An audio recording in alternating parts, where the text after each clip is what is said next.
Next gen நேயர்கள் அனைவருக்கும் இனிய நல்வாழ்த்துக்கள். எல்லோரும் நன்றாக இருப்பீர்கள். இதோ ஆவணி மாசம் பிறக்க போகிறது.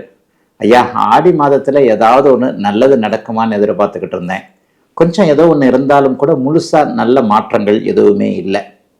எனக்கு இந்த ஆவணி மாசம் உண்மையிலேயே தமிழ்ல பெரியவர்கள் சொல்லுவாங்க, தை மாசம் பிறந்துருச்சுல இனிமே நல்லா இருக்கும், ஆவணி மாசம் பிறக்க போதில் இனிமேல் நல்லா இருக்கும். அப்ப அந்த தைக்கும் ஆவணிக்கும் உண்மையிலே ஒரு சில சிறப்புகள் நிச்சயமாக இருக்கின்றன. ஆவணி மாதம் பிறந்தாலே இளையவர்கள், இளம் பருவத்தினர் தங்களுடைய திருமண கனவுகளை நிறைவேற்றி கொள்ளக்கூடிய அமைப்பு கண்டிப்பாக உண்டு. ஏன்னா ஆவணி மாசத்துல தான் வருஷத்துல அந்த ஒரு மாசத்துல மட்டும்தான் பெரிய முகூர்த்த அமைப்புகள் கண்டிப்பாக நடக்கும். நிறைய கல்யாணம் அப்பதான் உண்டு. அப்ப ஆவணி மாதத்திற்கென்று உள்ள சிறப்புகள், நல்லவைகள், நல்ல விஷயங்கள், மங்கள விஷயங்கள் நிறைய நடக்கக்கூடியது ஆவணி மாதத்துடைய சிறப்புகள். ஆனாலும் தனி மனிதன் நான், உலகமே நல்லா இருந்தா கூட நான் நல்லா இல்லையேங்க. சில நேரங்களில் பாருங்க, 2 வருஷமா கஷ்டப்படுறேன், 3 வருஷமா கஷ்டப்படுறேன். இப்போது உண்மையை சொல்ல போனா மீனராசிக்காரர்களும் சிம்மராசிக்காரர்களும், அதுலேயும் உள்ள சொல்ல போனா மீனராசியில ரேவதி நட்சத்திரத்துல பிறந்தவங்களும் சிம்மராசியில பூர நட்சத்திரத்துல பிறந்தவங்க சில மாதங்களாக கடுமையான மன அழுத்தத்துல இருக்கிறீங்கன்றதான் உண்மை. கோட்சாரத்துல இந்த ராசி பலன்களை அதிகமாக பார்ப்பவர்கள், அதிகமாக கமெண்ட் கொடுப்பவர்கள் மீனராசிக்காரர்களும் சிம்மராசிக்காரர்களுமா தான் இருப்பீங்க. இவர்களுக்கு அவரவர்களுடைய வயதிற்கு ஏற்றாற் போல மன அழுத்தம் தரக்கூடிய, உண்மையிலேயே பிறந்த ஜாதக அமைப்பு தான் மெயினான ஒண்ணு. பிறந்த ஜாதகத்துல ஒரு தசாபக்தி அமைப்புகள் இருக்கும். இப்ப நாங்க பேசுற இந்த சனி பயிற்சியா இருக்கட்டும், ராகுகேது பயிற்சியா இருக்கட்டும், குரு பயிற்சியா இருக்கட்டும், மாத பலன்களா இருக்கட்டும், உங்களுடைய பிறந்த ஜாதக தசாபக்தி அமைப்புகளுக்கு கட்டுப்பட்டது, உட்பட்டது. பிறந்த ஜாதக அமைப்புகள் ஒரு 60-70% நடக்குதுன்னா, இப்ப இந்த கோச்சார அமைப்புகள்ல ஒரு 20-30% பெரிய அளவுல அதுக்கு கை கொடுக்கக்கூடிய அமைப்புகள்ல தான் இருக்கும். பிறந்த ஜாதக அமைப்புகளின் அடிப்படையில என்ன காரக ஆதிபத்திய தசாபுக்தி அமைப்புகள் உங்களுக்கு நடந்து கொண்டிருக்கிறதோ அதுல இப்ப அஷ்டமச்சனி ஜன்மச்சனி நடக்கக்கூடிய மீனராசிக்காரர்களும் சிம்மராசிக்காரர்களுக்கும் கடுமையான மன அழுத்தங்கள் கண்டிப்பாக இருக்கும். ஆக ஒரு நிலையில ஆடி மாதத்தை விட ஆவணி மாதம் நன்றாக இருக்கும் என்பதை உறுதியாக சொல்லிவிடலாம். ஜன்மச்சனி அஷ்டமச்சனி நடந்து கொண்டிருப்பவர்களுக்கு கூட ஏதாவது ஒரு வகையில நல்ல பலன்கள் கண்டிப்பாக உண்டு. தமிழ் மாத பலன்கள் எப்படி சொல்லப்படுகிறது? ஏன் இப்படி என்னங்க ஸ்பெஷலா ஆவணி மாதத்திற்கு மட்டும் ஒரு சிறப்பு அப்படின்னு சொன்னா, மாதங்களின் நாயகன் சூரியன் தான். சூரியனுடைய இயக்கத்தை வச்சுதான் மாதங்களே அமைக்கப்பட்டிருக்கு. உலகம் முழுக்க இந்த வேத ஜோதிடம் என்கின்ற அமைப்புல 12 ராசி கட்டங்கள், நம்முடைய இந்திய அமைப்புல சூரியனுடைய இயக்கத்தை வைத்து 1ஆம் தேதியிலிருந்து 31ஆம் தேதி வரைக்கும், 30ஆம் தேதி வரைக்கும் சூரியன் எங்க இருக்கிறாரோ அதான் தமிழ் மாசம். ஆவணி மாதத்துல ஜோதிட ரீதியாக சூரியன் ஆட்சி என்கின்ற அதி அற்புத ஒரு நிலைமையில இருப்பார். இந்த ஆட்சி என்கின்ற அதி அற்புத நிலைமை அந்த வருஷத்துல ஒரு நாள் ஆட்சியா இருப்பார், வருஷத்துல ஒரு மாதம் உச்சமாக இருப்பார். அப்ப இந்த வருடத்துல ஒரு மாதம் ஆட்சியாக இருக்கக்கூடிய இந்த ஆவணி மாதம் மிகப்பெரிய நல்ல அமைப்புகளுக்கு, மங்கள விஷயங்களுக்கு போற்றப்படக்கூடியதாக. ஒளி கிரகம் சூரியன் இல்லையா? ஒளி கிரகம் வீட்டுல நல்லா விளக்கேற்றி வச்சுக்கிட்டு பல 4 டியூப்லைட்டை போட்டுக்கிட்டு, அந்த காலத்துல டியூப்லைட் இல்லாத இடங்கள்ல சாயந்தரமானா விளக்கேற்றிடுவாங்க. வாசல்ல ஒண்ணு, அதுல ஒண்ணு, இதுல ஒண்ணு, மாடத்துல ஒண்ணு, அதுல ஒண்ணு, கூடத்துல ஒண்ணுன்னு சொல்லிட்டு விளக்கேற்றி வைப்பாங்க. அந்த விளக்க வச்சு ஒளியை வச்சுத்தானே நம்முடைய வாழ்க்கை அமைப்புகள் இருக்கிறது. ஆக ஒளி மிகுந்த கிரகமான சூரியன் ஆட்சி நிலை பெற்றிருக்கக்கூடிய இந்த அமைப்பு இந்த மாதம் முழுவதும், ஆவணி மாதம் முழுவதும் ஆட்சி பெற்றிருக்கக்கூடிய அமைப்புகள் உண்டு. சூரியன் சம்பந்தப்பட்ட விஷயங்கள்லாம் நல்லா இருக்கும். அப்பாவுடைய அமைப்புகள் நல்லா இருக்கும். ஒவ்வொரு மனிதனுக்கும் அப்பாவுக்கு எதனா பிரச்சனைகள் இருந்தா கூட அந்த அப்பாவுடைய பிரச்சனைகள் கட்டுப்பட்டு மட்டுப்பட்டு இருக்கக்கூடிய அமைப்பு. அரசாங்கம் சம்பந்தப்பட்ட விஷயங்கள், பதவி உயர்வு சம்பந்தப்பட்ட விஷயங்கள், நெருப்பு சார்ந்த விஷயங்கள், எலக்ட்ரிக்கல் சார்ந்த விஷயங்கள், இதை கூட இருக்கிறவங்க எல்லாருக்குமே இந்த ஆவணி மாசம் உண்மையிலேயே நல்லா இருக்கும். ஐயா, மாத பலன்கள் அப்ப எப்படி தாங்கயா சொல்லப்படுகிறது? மாத பலன்கள் எப்படி சொல்லப்படுகிறது? போன மாதம் கூட இதை பத்தி பேசியிருப்பேன். மாத பலன்கள் மாதாந்திர கிரகங்கள்னு சொல்லப்படக்கூடிய சூரியன், செவ்வாய், சுக்கிரன், புதன் ஆகிய 4 கிரகங்களுடைய இயக்கங்களை வைத்து சொல்லப்படுகிறது.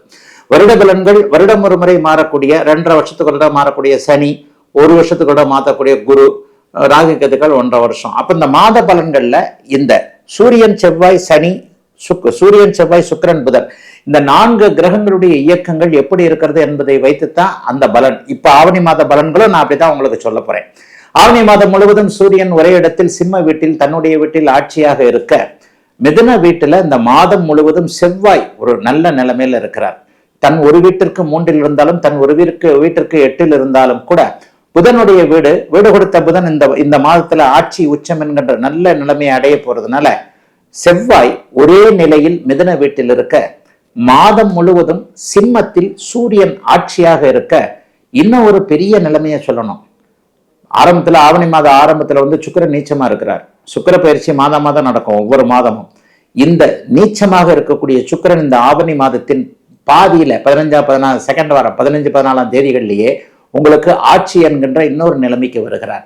அதற்கடுத்து 5 நாட்கள் ஆவணி மாதத்துடைய இறுதி பகுதியான 10 நாட்கள்ல புதன் உச்சமாக இருக்கிறார். ஆக எப்படி பார்த்தாலும் சூரியன் ஆட்சி, புதன் மாத இறுதியில் உச்சம், மாதத்தின் நடுப்பகுதிக்கு பிறகு சுக்கிரன் ஆட்சி என்கின்ற இந்த 3 நிலைமைகளே ஆவணி மாசத்தை சூப்பரா தூக்கி நிறுத்தக்கூடிய ஒரு நல்ல அமைப்பு, அருமையான ஒரு அமைப்பு. ஆக இந்த சுக்கிர தசை நடந்து கொண்டிருப்பவர்கள், சுக்கிர தசா புக்திகள் நடந்து கொண்டிருப்பவர்கள், சூரிய தசாபுக்திகள் நடந்து கொண்டிருப்பவர்கள், புதனுடைய தசாபுக்திகள் நடந்து கொண்டிருக்கக்கூடியவர்கள் எல்லாருக்குமே அந்தரங்கள் நடந்தா கூட இந்த சூரியன் புதன் சுக்கிரன் மூவருமே இந்த ஆவணி மாதத்தின் பிற்பகுதியில வலிமையாக இருக்கின்ற காரணத்தினால் மிகப்பெரிய நல்ல பலன்கள் இந்த சுக்கிர சூரிய புதன் தசா புக்தி அந்தரங்கள் நடந்து கொண்டிருப்பவர்களுக்கு உண்மையிலேயே பெரிய அளவுல நல்லா இருக்குங்க.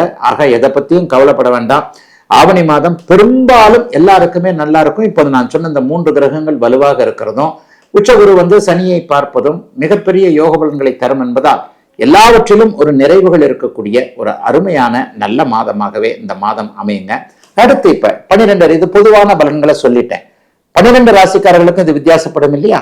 12 ராசிக்காரர்கள் ஒவ்வொரு விதமாக ஒவ்வொரு ராசிக்கும், இப்ப நான் சொன்ன மாதிரி இந்த ஆரம்பத்துல மீனராசிக்கு ஜென்மச்சனி, சிம்மராசிக்கு அஷ்டமச்சனி, இவர்கள் 2 பேருக்கும் கடுமையான மன அழுத்தங்கள் இருக்கின்றன. ஆக 12 ராசிக்காரர்களுக்கு தனித்தனியாக இப்போது இந்த ஆவணி மாத பலன்கள் எப்படி இருக்கும் என்பதை பார்த்தலாம்.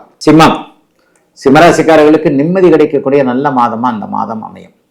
வெற்றி கிடைக்கும். நிம்மதி கிடைக்கணும்னா இப்ப இருக்கிற தோல்விகள் அமைப்புல இருந்து நீங்கள் விலகணும், வெற்றி கிடைக்கும். ஹைலைட்டான விஷயம் இந்த மாசம் என்ன? இந்த சிம்மராசிக்காரர்களுக்கு ஹைலைட்டு ராசிநாதன் ஆகிய சூரியன் மாதம் முழுவதும் ஆட்சி என்கின்ற கடந்த 3-4 மாத காரணமாக பூர்வ நட்சத்திரக்காரர்களுக்கு இருந்து வந்த மன அழுத்தத்தை குறைக்கக்கூடிய அமைப்புல தைரியம், கஷ்டங்கள்லாம் அப்படியே போயிடுமா? அதெல்லாம் போகாது. கஷ்டம் அப்படியே தான் இருக்கும். அஷ்டமச்சனி கஷ்டம் கொஞ்சம் கொஞ்சமா தான் குறையும். பூம்பா அப்படியே மந்திரகாலின்ற மாதிரிலாம் குறையாது. அடுத்த மே மாசம் வரைக்கும், அதாவது கரெக்டா அடுத்த ஜூன் மாதம் 3ஆம் தேதி வரைக்கும் அஷ்டமச்சனி இருக்கு. அஷ்டமச்சனி கொடுக்கக்கூடிய தொல்லைகளை தாங்கக்கூடிய மனப்பக்குவம் இப்போது கண்டிப்பாக வரும். அஷ்டமச்சனி பெரிய கெடுதல்களை சிம்மராசிக்காரர்களுக்கு கொடுக்கல. அடப்போங்க சார், நான் அவ்வளவு கஷ்டப்பட்டுக்கிட்டு இருக்கேன் இவ்வளவு கஷ்டப்பட்டு இருக்கேன்னு சொல்றவங்க எல்லாத்துக்குமே உங்களுக்கு முந்தின ராசிகள்ல கடகராசி, மிதன ராசி, ரிஷப ராசிலாம் இருந்ததுல அவர்கள் எப்படி அஷ்டமச்சனி நேரத்துல கஷ்டப்பட்டாங்கன்னு கேட்டு பாருங்க, ரத்த கண்ணீர் வரும். அஷ்டமச்சனி இப்போது வேதையாகி இருக்கின்ற காரணத்தினால் சிறிய கெடுதல்கள் மட்டுமே அப்படியே சிம்மராசிக்காரர்களுக்கு நடந்து கொண்டிருக்கின்றன. மிகப்பெரிய இழப்புகள், மிகப்பெரிய தகுதி குறைவான அமைப்புகள்லாம் எதுவுமே இப்போது உங்களுக்கு நடக்கல. ஆனா அந்த அமைப்புகள் கூட இப்போது கட்டுக்குள்ள இருக்கக்கூடிய அமைப்பு சூரியனுடைய ராசிநாதனுடைய ஆட்சி அமைப்பின் காரணமாக நிச்சயமாக நல்லாவே இருக்கும். எதை பத்தியும் கவலைப்பட வேண்டாம். பெரிய அளவுல முன்னேற்றங்கள் உண்டு. 2வது ஹைலைட் என்னன்னா, மாதம் முழுவதும் ஆவணி மாதம் முழுவதும் 11ஆம் இடத்துல செவ்வாய் ஆட்சியாக இருப்பது மிகப்பெரிய உன்னதம். 3, 6, 11ஆம் இடத்துல செவ்வாய் இருந்தா என்ன? வெல்லுவீங்க, பகையை வெல்லுவீங்க. அதாவது உங்களுடைய எதிரி தோற்று போவார். அப்ப நீங்க ஜெயிக்கக்கூடிய அமைப்புகள் உண்டு. கடன்கள் கட்டுக்குள்ள இருக்கும். நோய்கள் எதுவும் அண்டாத ஒரு அமைப்பு. சிலருக்கு இந்த மாசம் ரொம்ப ஃபிட்னஸ்ல ஆர்வம் வரும். ஒரு ஜிம்முக்கு போகணும், அதுக்கு போகணும், இதுக்கு போகணும் அப்படின்னு சொல்லிட்டு மருத்துவம் சார்ந்த விஷயங்கள் எல்லாத்துலயுமே கொஞ்சம் ஓரளவுக்கு நல்லாவே இருப்பீங்க. ஆக எதிலும் ஒரு ஆய்ந்து பார்த்து நல்ல தீர்க்கமான முடிவுகள் எடுப்பது, சட்டப்பூர்வமான போராட்டங்கள்ல வெற்றிகள். கடந்த 1 வருடமாக தோல்வியை மட்டுமே கண்டு கொண்டிருக்கக்கூடிய மகம் நட்சத்திரம், பூரம் நட்சத்திரக்காரர்களுக்கு வெற்றிகள் வரக்கூடிய அமைப்பு என சிம்மராசிக்காரர்களுக்கு பெரிய அளவுல நல்லவைகள் மட்டுமே அதிகம் இருக்கக்கூடிய மாதமாக இந்த மாதம் அமையும். காசு பணம் வரும். 2-11 கூடியவர் வலுத்திருக்கிறார். ஃபர்ஸ்ட் மேரேஜ் ஒரு மாதிரி டிஸ்டர்ப் ஆகி போய் கோர்ட்டு கேஸ்ன்னு போய்கிட்டு இருக்கிறவங்களுக்கு வர்ற ஜூன் மாசத்துக்குள்ள அந்த கோர்ட்டு கேஸும் முடியும், உங்களுக்கு சாதகமாக முடியும். ஜூன் மாதத்திற்கு பிறகு 2வது திருமணம் நடக்கக்கூடிய அடுத்த ஜூன் இன்னும் இருக்கு, ஒரு 7-8 மாசம் இருக்கு. அடுத்த ஜூன் மாதத்திற்கு பிறகு நல்லவைகள் 2வது திருமண அமைப்புகளுக்கான ஏற்பாடுகளை இப்பவே சில ஆயத்தங்கள், அறிமுகங்கள் கிடைக்கக்கூடிய அமைப்புகள் கண்டிப்பாக உண்டு. சிலருக்கு வேலை மாற்றம் இருக்கும். முதல்ல கசப்பாக இருந்தாலும் கூட பிற்பகுதி அது நல்லா இருக்கக்கூடிய அமைப்புகள் உண்டு. கொஞ்சம் எல்லாத்துலேயும் கொஞ்சம் ரெஸ்ட்லெஸ்ஸாக இருப்பீங்க. ஒரே ஸ்ட்ரெஸ்ஸாக இருக்கும், டார்ச்சராக இருக்கும். என்னமோ நம்மளை சுற்றி ஒரு நெகட்டிவ் இருக்கே அப்படிங்கிறது. அதுக்கு பேர் தான் நாங்கள் அஷ்டமச்சனின்னு சொல்கிறோம். ஒரு மாதிரி முன்னாடி போனால் கடிக்குது, பின்னாடி போனால் உதைக்குதுன்ற மாதிரியான விஷயங்கள் இருந்தாலும் எதையும் சமாளிக்கக்கூடிய நல்ல மாதம் சிம்மத்தினருக்கு இந்த ஆவணி மாதம்.